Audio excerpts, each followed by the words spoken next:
नमस्कार छात्रों, मैं विवेकानंद झा आप लोग का स्वागत करता हूं आपके अपने channel the great learning point में। जैसा कि अब हम लोग जाने पहचाने से हो गए हैं, तो आज सीटेट की कड़ी को आगे बढ़ाते हुए हम आपके सामने उपस्थित हैं संस्कृत शिक्षण को लेकर के। गद्यांश कई दिन हमने दिया है और मैं उम्मीद करता हूं कि आप लोग लगातार प्रैक्टिस कर रहे होंगे तो गणित ये गद्यांश बन ही जाता होगा। अब जहां समस्या आ रही है वो है शिक्षण, और संस्कृत का जो शिक्षण है बड़ा ही आसान होता है। कभी कभी तो ऐसा देखा गया है कतिपय साल कि हिंदी का सीधा ट्रांसलेट करके पूछ देता है। तो अगर हिंदी शिक्षण को मैं दोनों को लगातार देने की कोशिश किया हूं, मैं उम्मीद करता हूं कि आप लोग फायदे में होंगे। और फिर अभी जो बचा हुआ महीना है मेरा, भर महीना मैं आपके साथ रहूंगा।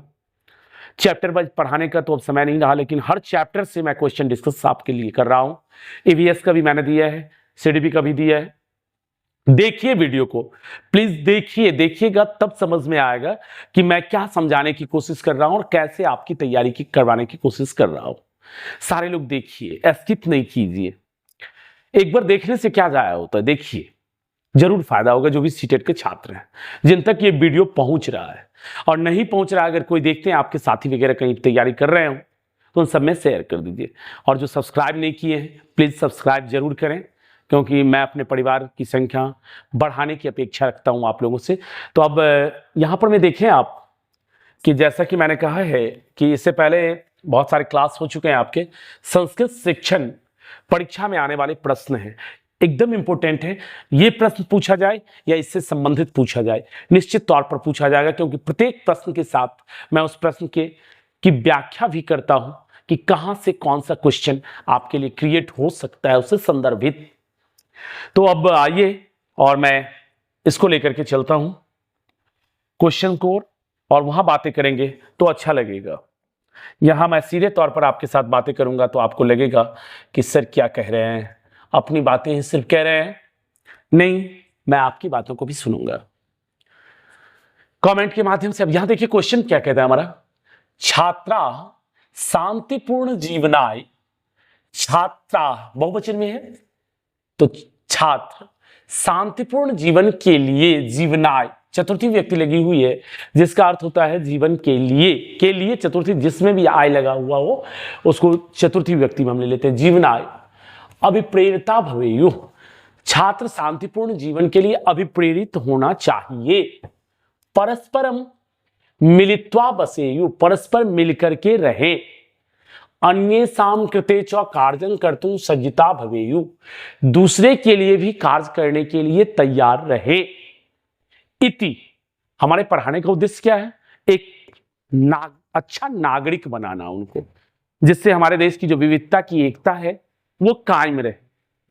भवेयु एतै भावै संबंधा शिक्षा कथ्यते, इस भाव से युक्त संबंधित शिक्षा को क्या कहा जाता है। तो वैसे तो हम कहेंगे तो नीतिपरक शिक्षा होगी, नैतिक शिक्षा हम कहेंगे। विषयी शिक्षा हो गया, जो विषय के पाठ्य वस्तुओं को मैं पढ़ाता हूं, इसको हम नैतिक शिक्षा कहेंगे सीधे तौर पर अगर हम जानते हैं तो। लेकिन यहां दिया गया है दूरस्थ शिक्षा। दूरस्थ शिक्षा आप जानते हैं कि घर बैठे अगर कोई बच्चा कहीं से डिग्री लेने की कोशिश कर रहा है बाहर से पत्राचार माध्यम के से, तो उसको हम कहते हैं दूरस्थ शिक्षा। जो इसका आंसर नहीं होगा।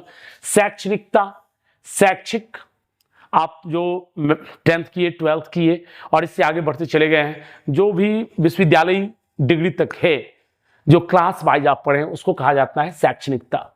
व्यवसायिक यानी प्रोफेशनल डिग्री आपने कोई भी लिया है, जैसे मान लीजिए एमबीए किए, अभी आप डीएलएड बीएड किए होंगे, इंजीनियरिंग करते हैं, मेडिकल करते हैं, एक किसी विशेष क्षेत्र के लिए जो हम शिक्षा लेते हैं उसको कहा जाता है व्यावसायिक शिक्षा। ये तीन ऑप्शन यहां कट जाता है। हमारे पास नैतिक शिक्षा जैसी कोई बात इस ऑप्शन में नहीं है। तो नहीं है तो क्या बचता है हमारे पास, मूल्य शिक्षा, यानी विद्यार्थियों के शांतिपूर्ण जीवन जीने के लिए अप्रेरित होना चाहिए, परस्पर मिलकर रहने के लिए और दूसरों के लिए कार्य करने के लिए तैयार रहना चाहिए। इस भावना से संबंधित जो शिक्षा दी जाती है, अकॉर्डिंग योर क्वेश्चन, इसको हम कहते हैं मूल्य शिक्षा, या कहीं कहीं आपको नैतिक शिक्षा भी मिल सकती है। नैतिक शिक्षा या सामाजिक शिक्षा भी मिलेगी, तो अभी इसी से संबंधित हमारा आंसर होगा। हमारे ख्याल से कोई दिक्कत आप लोगों को नहीं होगी अब इस क्वेश्चन को समझने में। तो अगर इस क्वेश्चन को आप समझ चुके हैं तो हम अगले क्वेश्चन की ओर चलते हैं।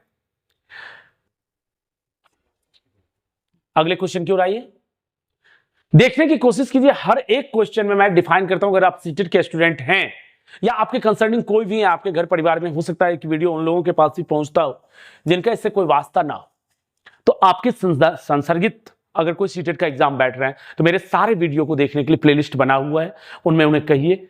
बहुत ज्यादा काफी हद तक मैं कोशिश किया हूं कि डिफाइन करने का और फायदा पहुंचाने का। अब देखिए, विषय केंद्रित उपागमे अधिगम अनुभवा संबंधा भवंती। विषय केंद्रित उपागम में अब एक निर्धारित विषय पर आधारित पढ़ाई हम पढ़ा रहे हैं। इस उपागम में अधिगम अनुभव जो लेते हैं, अधिगम शब्द आप लोग पहले से भी जानते हैं। अधिगम क्या होता है, जो हमारे छात्र नए जुड़े हैं उनके लिए, जब किसी विधिवत पढ़ाई किसी चीज की जाती है, जैसे कक्षा में आप पढ़ाई जो करते हैं वो अधिगम कहलाता है। और चलते फिरते आस पड़ोस से अचेतन अवस्था में जो कुछ हम सीखते हैं उसको अर्जन कहा जाता है। तो विषय केंद्रित उपागम में अधिगम अनुभव से जो संबंधित होता है उसे हम क्या कहते हैं, छात्र रुचि भी नहीं। इसमें छात्रों की रुचि नहीं आएगी। क्यों? छात्र की रुचि विषय केंद्रित नहीं हो जाएगा, वो छात्र केंद्रित हो जाएगा। पाठ्यक्रमीन, अभी रोकते हैं हम इसको। अध्यापक विषय दक्षता, इसका कोई संबंध नहीं है आपके अधिगम से। विषय अध्यापक विषय दक्षता का कोई संबंध नहीं है। शैक्षणिक प्रविधि नाम भी नहीं होगा। शैक्षणिक प्रविधि आप जो यूज करते हैं पढ़ाने के क्रम में, चाहे प्रश्नोत्तर विधि हो, व्याख्यान विधि हो, ये सब जो हम यूज करते हैं पढ़ाने के क्रम में, जिन विधियों का प्रयोग किया जाता है उसको कहा जाता है शैक्षणिक प्रविधि। निगमन हो, आगमन हो, बहुत सारे हैं। तो यहां कुल मिलाकर के हमारा आधारित किस पर आएगा, पाठ्यक्रमीन। पाठ्यक्रम के द्वारा विषय केंद्रित उपागम में अधिगम अनुभव जो लिया जाता है उसका संबंध किससे, उसका संबंध पाठ्यक्रम से है। विषय केंद्रित उपागम में अधिगम अनुभव संबंधित होता है किससे, पाठ्यक्रम से होता है। क्लियर, समझ गए होंगे आप लोग। अब अगले क्वेश्चन को देखिए, सम्मिश्रित दक्षता युक्त भाषा कक्षार्थम किम सर्वाधिकम आवश्यकम। सम्मिश्रित हो सकता है बहुभाषी कक्षा, यानी लिखा गया सम्मिश्रित दक्षता युक्त भाषा कक्षा। सम्मिश्रित दक्षता युक्त मतलब क्या हो गया, विभिन्न प्रकार की भाषा से जो बच्चे आए हुए हैं विभिन्न भाषी प्रदेशों से, वो अपनी अपनी भाषा में दक्ष है और वैसा मिश्रित कक्षा आपको मिला है। तो मिश्रित कक्षा आपको मिला है, तो ऐसी कक्षा के लिए सर्वाधिक आवश्यक क्या है, तो छात्राणां कालानुसारम समूहीकरण। छात्रों को समय कालांश, काल मतलब क्या होता है, समय, समय के अंश के अनुसार से जो समय आपको मिल जाता है उसके अनुसार से सामूहिकरण। तो सामूहिकरण जरूरी है, लेकिन उससे जरूर सामूहिकरण के साथ साथ उस पर परस्पर अंतः क्रिया करना बहुत जरूरी है। अगर हम एक साथ बिठाएंगे तो कोई अपना अनुभव व्यक्त करेगा, कोई अपना अनुभव व्यक्त करेगा, विभिन्न छात्र होंगे तो विभिन्न प्रकार के अनुभव व्यक्त करेंगे। अनुभव व्यक्त करेंगे तो एक दूसरे से हमको कुछ सीखने को मिलेगा। तो छात्राणां मध्य, इसलिए ये नहीं होगा, छात्राणां मध्य परस्परम अंतः क्रियार्थम अवसराः, ये पॉइंट होगा। मैं अगला भी पढ़ देता हूं लेकिन ये आंसर आपका होगा, क्योंकि छात्रों के मध्य में परस्पर अंतः क्रिया का अवसर देना, एक दूसरे को जानने का, एक दूसरे को समझने का अवसर देना। सुगठित गणित भाषा केंद्रित पाठचर्या, भाषा में गणित की चर्चा है तो इसका तो कोई मतलब ही नहीं बनता है भाई। क्रीड़ा भाषा केंद्रित पाठचर्या, यहां आपको भाषा सिखाना है। सम्मिश्रित क्षमता युक्त भाषा है, यहाँ क्रीड़ा खेल से संबंधित हो गया, जिसको हमको कोई लेना देना नहीं है। कुल मिला के 3 नंबर आपका आंसर, मैं पहले भी कह चुका था, ये बी नंबर, सॉरी तीसरा का आंसर बी नंबर होगा। लेकिन चूंकि ऑप्शन दिया गया था तो इन ऑप्शंस को हमें समझाना था आप लोगों को। अगर लग रहा हो कि हमारा लैंग्वेज थोड़ा तेज होता है तो क्वेश्चन की संख्या अधिक होती है, मैं इसलिए तेजी में बोलता हूं, जो मतलब क्वेश्चन मैं अधिक से अधिक कर सकूं, समय आपका जाया न करूं, नहीं तो निरस्त हो जाएगी कक्षा। अब आगे चलते हैं हम। आगे देखिए, भाषा अधिग्रहण समय धारा प्रवाहिता नाम। भाषा सीखने के समय में, भाषा अधिग्रहण समय, ए लगा रहेगा ना तो हमेशा अर्थ में लीजिएगा। किस में लीजिएगा? में, क्योंकि सप्तमी एक वचन होता है, देवे या रामे, में पर अधिकरण कारक का चिन्ह होता है, तो आप हमेशा एक चीज याद रखिए, इतना डीपली नहीं जाना है हमको, बस शॉर्टली मैं आपको बताता हूं कि एकारांत जब भी रहे संस्कृत में उसका अर्थ हम किस में लेंगे, में या पर में। वाक्यांश देख लेंगे। तो भाषा अधिग्रहण समय धारा प्रवाहिता नाम, भाषा अधिग्रहण समय में धारा प्रवाहिता नाम है। किसका? धारा प्रवाह किसका नाम? अब यहां ऑप्शन से देखना होगा हमें, तो ऑप्शन में देखते हैं, सहजताया संभाषणम पाठनम लेखनम। धारा प्रवाहिता सिर्फ पठन में होता है। किस कौशल में होता है बच्चों? पठन में होता है। तो पठन कौशल में होता है, तो यहां में लेखन कौशल से कोई लेना देना नहीं है। संभाषण तक तो ठीक है भाई, बोलना हो गया, आ सकता है, पठन में आ सकता है, लेकिन लेखन का तो कोई संबंध ही नहीं है, तो खत्म हो गया। दूसरा भी कहता है शुद्धताया लेखनम, जो नहीं होगा। व्याकरण दक्षता, तो धारा प्रवाहिता में व्याकरण का कोई स्थान नहीं है। तो ये तीन ऑप्शन आपके खत्म हो गए। अगर तीन ऑप्शन हमारे खत्म हो जा रहे हैं, क्यों खत्म हुए इसका जिक्र मैं पहले ही कर चुका हूं, तो अब आपके पास बचता क्या है? चौथा ऑप्शन, सम्यक उच्चारण क्षमता। धारा प्रवाहिता नाम किसका हो गया? भाषा अधिग्रहण समय में धारा प्रवाहिता किसका नाम हो गया? तो सम्यक उच्चारण करने की जो क्षमता होती है उसको हम कहते हैं धारा प्रवाहिता। याद रखिएगा। देखिए, इससे मिलता जुलता क्वेश्चन भी आए, ये भी कतिपय क्वेश्चंस पूछे गए हैं, कुछ हमारे अपने कलेक्ट किए हुए क्वेश्चंस हैं। तो फायदा निश्चित तौर पर आपका है, इसमें कहीं से कोई डाउट नहीं है। इसलिए जरूर देखिए, अगर सीटेट का एग्जाम दे रहे हैं तो जरूर देखिए इन वीडियोस को। अगर संस्कृत आपने सेकेंड लैंग्वेज में रखा, नहीं रखा है तो फिर कोई फायदा नहीं है मेरे भाई। हाँ, इससे ये फायदा होगा कि हिंदी में और पेडागोजी सबका लगभग मिलता जुलता है, उसमें आपका फायदा होगा। तो बाकी वीडियोस तो हैं ही बाकी सब्जेक्ट के, उनको भी देखिए। और भी वीडियो मैं ला ही रहा हूं, लगातार मैं वीडियो ला रहा हूं, कभी कभी एक दो दिन टाइम लग जाता है तो उसके लिए सॉरी बोलूंगा, लेकिन मैं ला ही रहा हूं। चलिए, शिक्षिका केनापि शब्देन विना छात्रैः सह संप्रेषणं करोति। शिक्षिका केनापि शब्देन विना, शिक्षिका किसी शब्द के बिना छात्रों के साथ संप्रेषण यानी बातचीत करती है। संप्रेषण का अर्थ क्या होता है? बातचीत करना। स्पष्ट नहीं होगा तो देखिए, मैं बातचीत, राइटिंग उतनी अच्छी नहीं है मेरी, फिर भी है कि क्लियर, और ये बोर्ड पर थोड़ा फिसलता भी है। तो बातचीत, संप्रेषण का अर्थ क्या हो गया? बातचीत करती है। एवं सा उपयोगं करोति, इस प्रकार वह क्या उपयोग करती है?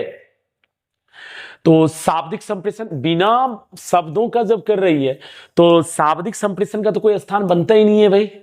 बनता है क्या? शाब्दिक संप्रेषण होगा नहीं। संप्रेषण तो पहले समझा चुके हैं हम आपको कि संप्रेषण का अर्थ क्या होता है, तो बातचीत। संप्रेषण का अर्थ हो गया बातचीत, और यहां कह रहा है बिना शब्द का। शिक्षिका केनापि शब्देन विना, शिक्षिका किसी शब्द के बिना छात्रों के साथ संप्रेषण करते, तो बिना शब्द का तो शाब्दिक संप्रेषण नहीं होगा। शब्द इतर संप्रेषण, शब्द के अतिरिक्त संप्रेषण। ठीक है, इशारों में भी बात कर सकते हैं हम। मौखिक नहीं होगा शब्द के बिना, शब्द को बोलने के लिए शब्द, जब तक शब्द नहीं होगा तब तक हम बोलेंगे क्या? लिखित की कोई जरूरत ही नहीं है। तो यहां पर शब्देतर, शब्द के अतिरिक्त जो हम बातचीत का तरीका अपनाते हैं उसको कहा जाता है, क्योंकि तीनों में शब्द की आवश्यकता है। लिखेंगे तो अभी शब्द की चाहिए, मौखिक बोलेंगे तो अभी शब्द चाहिए, और शाब्दिक तो सब कुल मिला के हो ही गया। तो अब यहां पर शब्देतर संप्रेषण, शब्द से अलग संप्रेषण। अर्थ समझते तो क्लियर आप लोग आंसर देते। शब्द इतर, शब्द से इतर, शब्द से हट करके जो संप्रेषण, बिना शब्द का जो संप्रेषण होता है उसको कहते हैं हम शब्देतर संप्रेषण। That's clear. अगले क्वेश्चन की ओर आप चले। विद्यालय शिक्षणे प्रथम भाषा अध्ययनम स्यात्। अब लगातार एनसीएफ ने भी जिक्र किया है, एनईपी में भी बात आया है कि विद्यालय में जो शिक्षण की क्रिया है, विद्यालय के शिक्षण में प्रथम भाषा अध्ययन होना चाहिए। पहले कौन सी भाषा सिखानी चाहिए? तो जहां भाई मातृभाषा के माध्यम से शिक्षा दी जाती है ये सर्वोपरि है। अगर मातृभाषा के माध्यम से नहीं दी जा रही है तो अथवा में क्या आता है ऑप्शन में? प्रांतीय भाषा। जैसे मैं जिस राज्य से बिलोंग करता हूं उस राज्य का नाम है बिहार, तो हमारे यहाँ कई क्षेत्रीय लैंग्वेज हैं, भोजपुरी है, मैथिली है, अंगिका है, वज्जिका है। अब प्रशासन के लिए भी थोड़ी सी दुविधा वाली बात है कि किस पूरे राज्य स्तर पर लागू करें। हमारे यहाँ प्रथम भाषा का प्रारंभिक भाषा क्या है? हिंदी, क्योंकि हमारे राज्य की भाषा है। प्रथम भाषा है हिंदी, द्वितीय है उर्दू। तो उर्दू से तो कोई लेना देना यहाँ है नहीं, लेकिन हमारे यहाँ प्रांतीय भाषा का प्रयोग किया जाता है शिक्षा के प्रथम स्तर पर। तो किसी भी राज्य में मातृभाषा अथवा प्रांतीय भाषा, जिस राज्य की जो भाषा होगी, हिंदी भाषा भी नहीं होगा, राजकीय भाषा भी नहीं होगा, स्वराजकीय भाषा भी नहीं होगा। यहाँ जिक्र आया तो हिंदी भाषा हमारे देश की राजभाषा है। मैं एक पिछले वीडियो में इस चीज को जिक्र कर चुका था। ये भी क्वेश्चन 6 to 8 में पूछा गया है कई बार कि हिंदी क्या है, तो राजभाषा, इसका भी एक बार मैं जिक्र कर दूं। और राजकीय भाषा और राजभाषा तो एक ही हो गया, जिसमें राज्यों के कार्य संपादित किए जाते हैं। और सह राजकीय भाषा के रूप में अंग्रेजी आती है, आप लोग इसको भी जानते होंगे, फिर भी जिक्र किया गया, सामने आया क्वेश्चन में, तो बताना मेरा कर्तव्य है। ठीक है, आप इस क्वेश्चन को समझ गए होंगे। अगले क्वेश्चन की ओर मैं चलता हूं। कोई दिक्कत हो तो कमेंट जरूर कीजिएगा। काफी खासा रिक्वेस्ट मैं आपसे करता हूं, कमेंट के इंतजार में बैठा रहता हूं। व्यू टाइम भी उठ रहा है, व्यू भी उठ रहा है, सब कुछ है, पर कमेंट कम आते हैं। I hardly request to you, comment जरूर कीजिए। उससे क्या होता है ना कि मेरा मनोबल थोड़ा सा उठता है, अच्छा लगता है मुझे कि मैंने मेहनत की तो उसकी सराहना आपके द्वारा की गई। मैं समझाने में अपने भर कोई कोर कसर नहीं छोड़ रहा हूं, पर जिन तक वीडियो नहीं पहुंच पा रहा है, पहुंचाने का दायित्व तो आप लोगों का है। और जो देख रहे हैं अच्छा लग रहा है तो कमेंट कीजिए। इससे ज्यादा मैं क्या कर सकता हूं, मैं तो आपके पास हूं नहीं। जो कुछ है मैं वीडियो के माध्यम से ही कहूंगा। अब चलिए, भाषा शब्दस्य ध्वन्यात्मक शब्दैः विचाराणाम प्रकटीकरणम एव भाषा इति परिभाषा केन प्रदीयते। भाषा शब्द ध्वन्यात्मक शब्दों, विचारों को प्रकट करते ही भाषा बन जाता है। यानी कि भाषा शब्द कैसे बनता है, भाषा शब्द कैसे बनता है, ध्वनि को शब्दों के रूप में, विचारों के रूप में प्रकट करने से भाषा बन जाता है। यह परिभाषा किनके द्वारा दी गई थी, तो ये याद रखने वाले, चौमस्की ने कहा था कि भाषा जन्मजात होती है, भाषा अर्जन की क्षमता जन्मजात होती है। वुडवर्थ महोदय का है कि अलग से कि अंतःक्रिया के द्वारा, सामाजिक अंतःक्रिया के द्वारा भाषा सीखी जाती है। वाइगोत्स्की भी यही कहे हैं, सामाजिक अंतःक्रिया, यानी इन्होंने परिवेश कहा, इन्होंने कहा सामाजिक अंतःक्रिया के द्वारा भाषा सीखी जाती है। हमारे स्वीट महोदय का ये कथन है कि ध्वन्यात्मक शब्द विचारों के रूप में जब प्रकट होने लगते हैं तो वह भाषा बन जाती है। इसलिए इसका आंसर हो जाएगा ए नंबर। तो इस पर मैं ज्यादा नहीं सोचना है आपको। अगले क्वेश्चन की ओर आइए। अब तमिल, तेलुगु, मलयालम, कन्नड़, चतुर्था भाषा कस्य भाषा परिवार से अंतर्गत वर्तते। देखिए, भारत में 4 प्रकार के भाषा परिवार है। यह भी 6 to 8 में पूछा गया क्वेश्चन है। भाषा परिवार, भारत में कितने प्रकार के भाषा परिवार हैं? 4 प्रकार के। क्या क्या है? तो भारोपीय है, द्रविड़ है, तिब्बती बर्मी है, और उसके बाद एक हो गया हिंदी चीनी। हिंदी चीनी भाषा परिवार है। और दक्षिण भारत की जो भी भाषा आती है, आप याद रखिए, तमिल, तेलुगु, मलयालम, कन्नड़, ये चारों ही भाषाएं दक्षिण भारत की भाषाएं। इनको द्रविड़ भाषा परिवार के अंतर्गत रखा गया। किस भाषा परिवार के अंतर्गत रखा गया?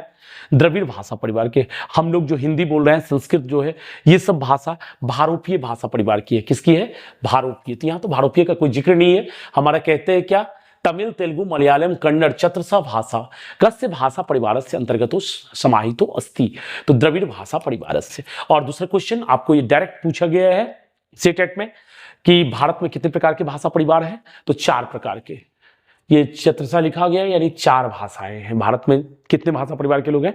4, याद रखिएगा। वैसे विश्व में कुल 6 भाषा परिवार के लोग आते हैं। तो अगला क्वेश्चन अब देखा जाए, अगले क्वेश्चन की ओर हम आते हैं। उद्देश्य सह बिंदुर अस्ति अभिष्टं वा अस्ति अस्य दिशायां कार्यं क्रियते अथवा उद्देश्यम यद तद व्यवस्थित परिवर्तनम अस्ति यद क्रियाया प्राप्यते अथवा यद अर्थम वयं क्रिया कुर्मः। उद्देश्य से विषये परिभाषा प्रदीयते। कहता है कि उद्देश्य सह बिंदुर अस्ति, जो उद्देश्य का बिंदु है, उद्देश्यम सह बिंदुर अस्ति, उद्देश्य वह बिंदु है, अभिष्ट वा जो इच्छा है प्राप्ति की वह है, यस्य दिशायाम कार्यं क्रियते जिसकी दिशा में कार्य किया जाता है, अथवा उद्देश्यम तद व्यवस्थितम परिवर्तनम अस्ति, या उद्देश्य उस व्यवस्था के परिवर्तन से जो क्रिया प्राप्त की जाती है, अथवा यद अर्थम वयं क्रियां कुर्मः, जिस अर्थ में हम लोग क्रिया करते हैं।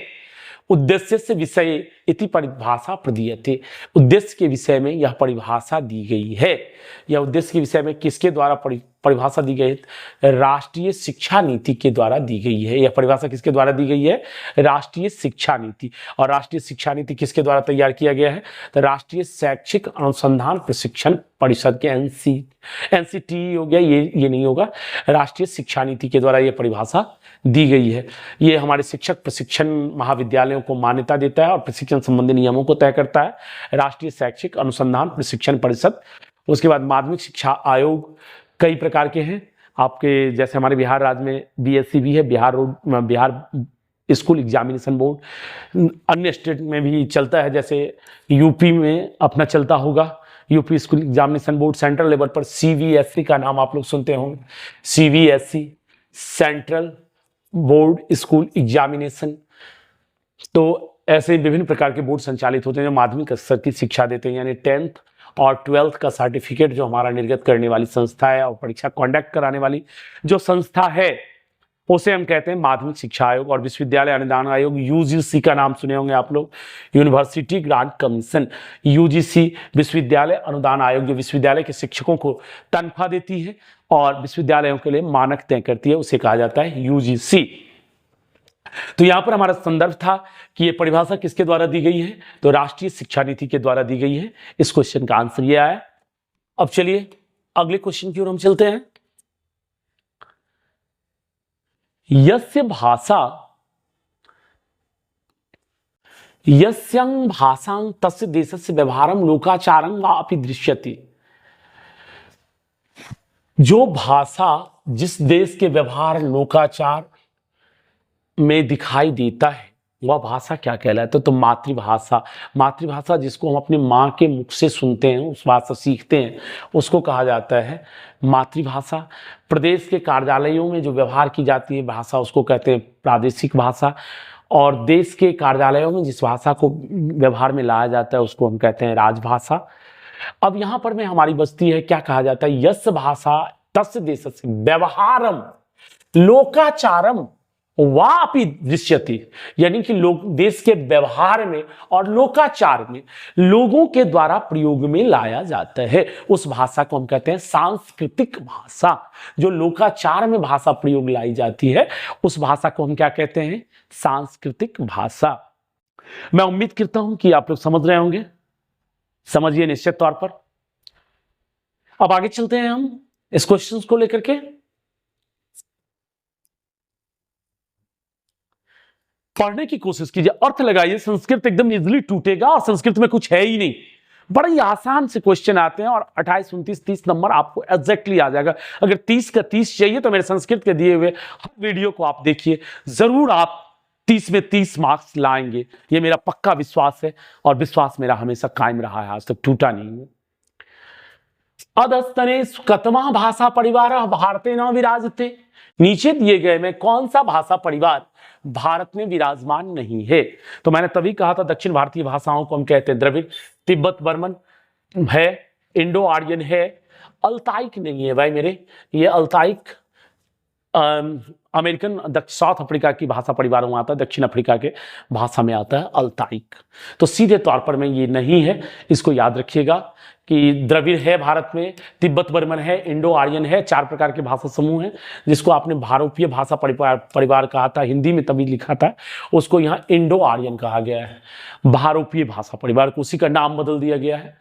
मैंने जिसको कहा था तिब्बती भाषा परिवार, वो तिब्बत बर्मन कर दिया है। और द्रविड़ भाषा परिवार आपको समझा चुका हूं, एक हिंदी चीनी का अभाव है, यहां दे दिया है एक अल्ताइक भाषा, जो अल्ताइक भाषा परिवार भारत में नहीं है। कुल 6 प्रकार के भाषा परिवार है विश्व में और 4 प्रकार के भाषा परिवार भारत में है।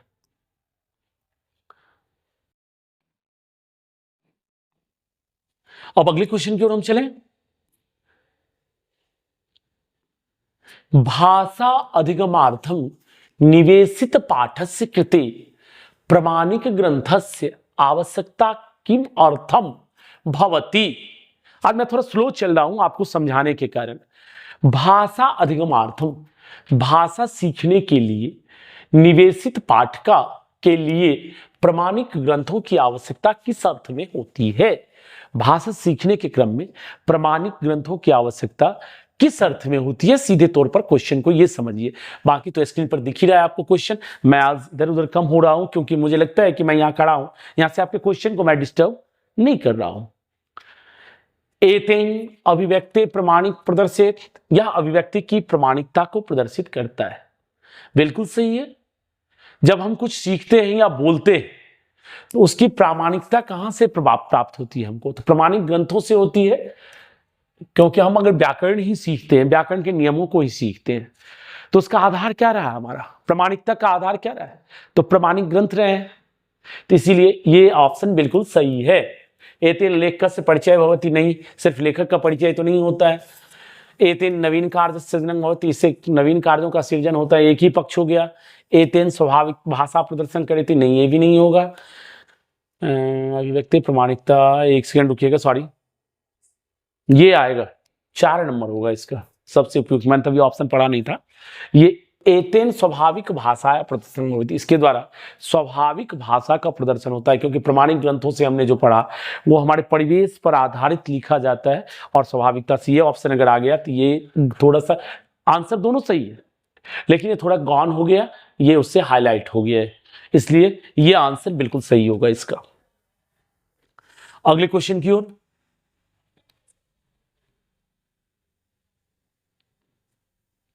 अध्ययन अध्यापने सर्व विषय व्यापी भाषा परिप्रेक्ष्ये अदस्तने सुकतम कथनं न समाचीन।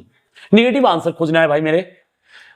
अध्ययन अध्यापने, पढ़ने और पढ़ाने में, सर्व विषयापी भाषा परिप्रेक्ष्य, सभी विषयों के भाषा के परिप्रेक्ष्य में, अधस्तने नीचे दिए में, कतमा कथनम न समाचीनम, कौन सा कथन, कतमा मतलब क्या होता है? कौन सा, कतमा मतलब कौन सा, कथन तो समझ ही रहे हैं। नौ मतलब नहीं, नौ मतलब नहीं, समाचीनम मतलब उपयुक्त है, कौन सा कथन उपयुक्त नहीं है। अब आइए, तो आंग्ला भाषा हिंदी भाषा व शिक्षिका छात्रान् समूहेषु विभज्य एकस्य ग्रामस्य नगरस्य स्मारकोपरि प्रकल्पम कारयति। ये उपयुक्त है। अगर हम द्विभाषी कक्षा में है तो आंग्ला भाषा और हिंदी भाषा के छात्रों को लेकर के समूह में बांट करके किसी गांव, नगर, स्मारक, इसके ऊपर कल्पना करने कहते हैं। दोनों अपना अपना विचार प्रकट करेगा तो आदान प्रदान होगा विचारों को, बच्चों में वृद्धि होगी। ये है जंघम दूरवाण्या चतुराणां प्रकाराणां तुलना कृत्वा प्राद्योगिक्या उपयोगम आधारित निबंधम लेखितुम छात्रम निर्दिश्यन्ते।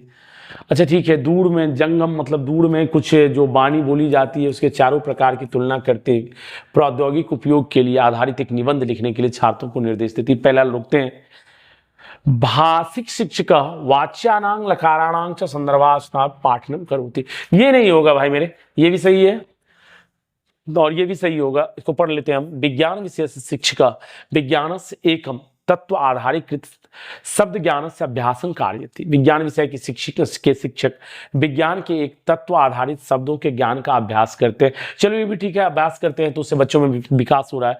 लेकिन अध्ययन अध्यापन में सर्व विषय व्यापी भाषा परिप्रेक्ष्य में नीचे दिए गए में ये उपयुक्त नहीं है, क्योंकि व्याकरण की जब भी हम शिक्षा देते हैं तो संदर्भ के अनुसार देते हैं। ठीक, यहाँ कहता है भाषा शिक्षक वाच्यों का, लकारों का संदर्भानुसार पाठन करते नहीं, ये तो सही है भाई।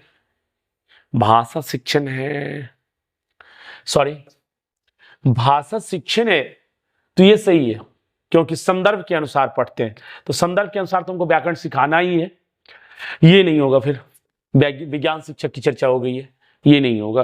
कभी कभी होता है डाउटफुल, क्योंकि पहले से तो मैं देख करके आता नहीं हूँ, पीपीटी तैयार हुआ, क्वेश्चन मैं लेके आ जाता हूँ आपके सामने, तो थोड़ा सा कोई नहीं। लेकिन जो आंसर कह दूंगा ब्रह्मलकीर अगर सोच करके मैंने कह दिया तो बिल्कुल सही है, और तो आपके सामने मैं क्लियर कर ही रहा हूं, इसके लिए थोड़ा सा इग्नोर कीजिएगा। अब नहीं होगा ऐसा, पहले मैं चारों को पढ़ लेता हूं बढ़िया से, उसके बाद आंसर फिक्स करूंगा। अधो लिखते कतमा उक्ति उचिता, नीचे लिखे गो में कौन सी उक्ति उचित है? तो कस्यचित भाषाया ज्ञानम नाम विभिन्न परिस्थितिषु तस्या भाषाया व्यवहार, किसी भाषा के ज्ञान का नाम विभिन्न परिस्थितियों में उसके भाषाई व्यवहार का नाम है।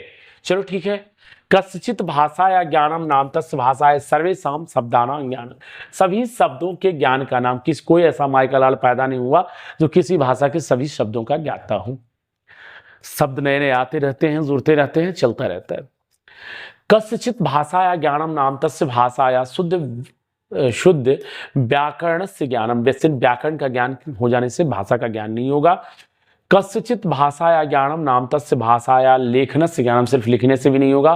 भाषा के चारों कौशल का जब तक ज्ञान नहीं होगा तब तक भाषा का ज्ञान नहीं कहा जाएगा। इसलिए सबसे बेस्ट आंसर आपका 1 नंबर है, ए नंबर इसका आंसर होगा कि किसी भाषा के ज्ञान का नाम विभिन्न परिस्थितियों में उस भाषा के व्यवहार यानी प्रयोग में अगर आपके पास दक्षता है तो उस भाषा का आपको ज्ञान है, नहीं है तो उस भाषा का ज्ञान आपके पास नहीं है। That's clear. अगले क्वेश्चन की ओर हम चलते हैं। प्रत्येक भाषा या विशिष्ट ध्वन्य संरचना शब्दावली जो संति, भाषा एवं विधंग वैशिष्ट सूचयति यत्, प्रत्येक भाषा की विशिष्ट ध्वनियां संरचना शब्दावली है। भाषा की इस प्रकार की विविधता वैशिष्ट सूचयति यह, देखिए ये क्वेश्चंस कहां से आया है। भाषा एक व्यवस्था है। क्या है? व्यवस्था। कई जगह आंसर में हिंदी शिक्षण में भी आपको मिली होगी कि भाषा क्या है, तो एक प्रकार की व्यवस्था है। तो प्रत्येक भाषा की विशिष्ट ध्वनि संरचना और शब्दावली होती है। भाषा की यह जो विधिक वैशिष्टता है यह सूचना देती है क्या, कि भाषा प्रजाति विशिष्टा वर्तते, बिल्कुल नहीं। भाषा यादृच्छिकी वर्तते, अपने मन से बनती है, नहीं। भाषा एक कौशल विषय वर्तते, कौशल है, पर यहां पर दूसरी चर्चा की गई है, भाषा के 4 कौशल बांटे गए ना एक, तो इसलिए वो नहीं होगा। भाषा एक व्यवस्था है, भाषा के अंतर्गत कौशल आते हैं, भाषा के अंतर्गत कौशल आते हैं। भाषा के 4 कौशल है और 5वां कौशल चिंतन है। भाषा एक व्यवस्था है। भाषा क्या है? एक व्यवस्था है, याद रखिएगा। अगले क्वेश्चन की ओर हम चले। समय आप लोग का ज्यादा हम ले रहे हैं, इसलिए ज्यादा नहीं लेंगे, तेजी में हम आपके क्वेश्चंस को करते हैं। 20 क्वेश्चंस करने हैं हमें। भाषा तावत अभिव्यक्ति स्व मत व्यक्तिकरण से सर्वश्रेष्ठ माध्यमम अस्ति। भाषा तावत अभिव्यक्ति, भाषा तब तक अभिव्यक्ति में अपने मत को व्यक्त करने में सर्वश्रेष्ठ माध्यम है। किसमें? तो भाषा किसका नाम है बच्चों? विचारों के आदान प्रदान के लिए जिस किसी माध्यम का हम प्रयोग करते हैं उसको हम भाषा कहते हैं।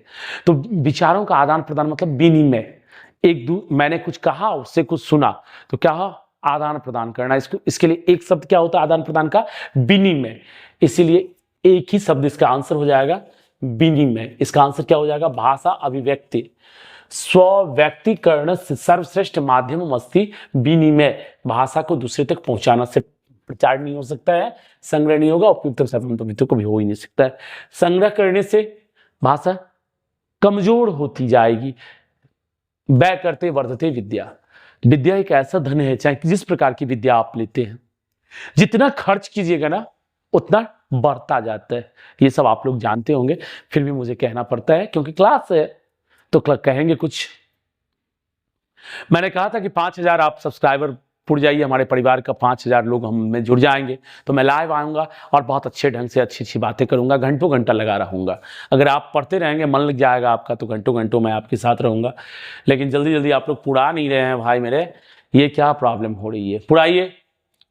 निम्नलिखिते कथमम उत्तरम प्रादेशिक भाषा विकासाय समस्या न अस्ति इति सूचित। निम्नलिखितों में कौन सा उत्तर प्रादेशिक भाषा विकास की समस्या नहीं है, इसे सूचित करें। तो बोधने अस्पष्टता, अनवादिक विषयक समस्या, अस्मिन् विषय जनानां परिचयाभाव, सुविधानाम अभाव। तो बोधन में और समझने में अस्पष्टता होती है, प्रादेशिक है। जब एक राज्य से दूसरे राज्य में जाएंगे तो आपको भाषा समझने में थोड़ी सी कठिनाई महसूस होगी कि नहीं होगी? चलिए अगला कहता है अनुवादिक विषयक समस्या। ये भी कोई समस्या नहीं है। अब बहुत सारे ऐसे लोग हैं जो कई भाषाओं के विद्वान हैं, एक भाषा से दूसरे भाषा में हर चीज का अनुवाद कर चुके हैं। सुविधा नाम अभाव, ये भी है। सुविधाओं का, हर चीज को सीखने की सुविधा का अभाव होता है।